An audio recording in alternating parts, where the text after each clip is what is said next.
Haloperidol or Haldol. That's what people are going to call it, is just Haldol.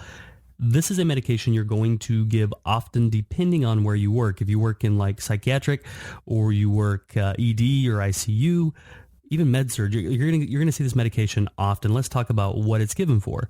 It's given for schizophrenia, mania, aggressive and agitated patients. So if a patient becomes very agitated, very aggressive, we can give Haldol 5 milligrams, 10 milligrams, whatever, to try to bring the patient down. What it does is it alters the effect of dopamine. Its therapeutic class is antipsychotic. Its pharmacologic class is butyrophenones. There are several things to keep in mind with this medication.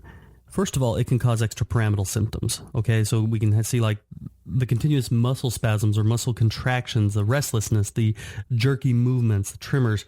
These are the types of things we'd see as extrapyramidal symptoms. We also would want to use a lot of caution with QT prolongation. So if the patient already has a widened QT, we would want to use a lot of caution with this because this can further elongate that and lead to ventricular arrhythmias. It can also cause seizures, constipation, dry mouth, agranulosytosis. We'd want to assess for hallucinations in these patients.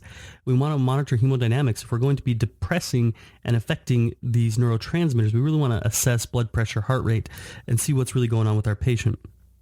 We'd want to watch out for neuroleptic malignant syndrome, or NMS. This is a really rare, but it's a life-threatening side effect or condition that can come from some of these medications. It's characterized by fever, muscle rigidity, altered mental status, and autonomic dysfunction. So we really want to watch our patient and see if they're going into this neuroleptic malignant syndrome.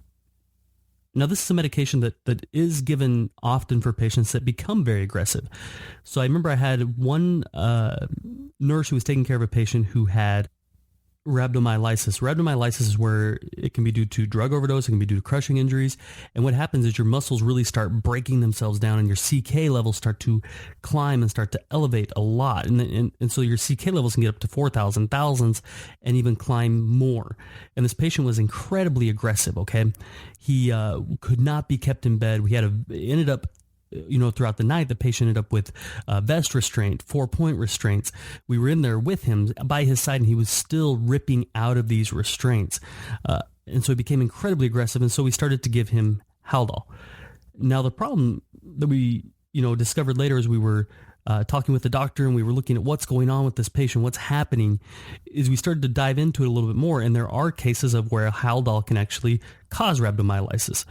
So this patient was becoming incredibly aggressive, and unfortunately, Haldol can actually lead to rhabdomyolysis as well. So his rhabdomyolysis was worsening, with the Haldol. We didn't give obscene amounts or anything like that, but the Haldol was not helping the condition that the patient was there for. Okay, so Haldol can help with these aggressive patients. If you have a patient outburst or a patient attacking a nurse or something like that, and you're not able to calm them down in any other way, Haldol can be used to try to calm these patients and to try to get quick control of the situation, get the patient safe, keep the medical staff safe, keep other patients safe, and then you can look at what's going on with this patient, what's happening.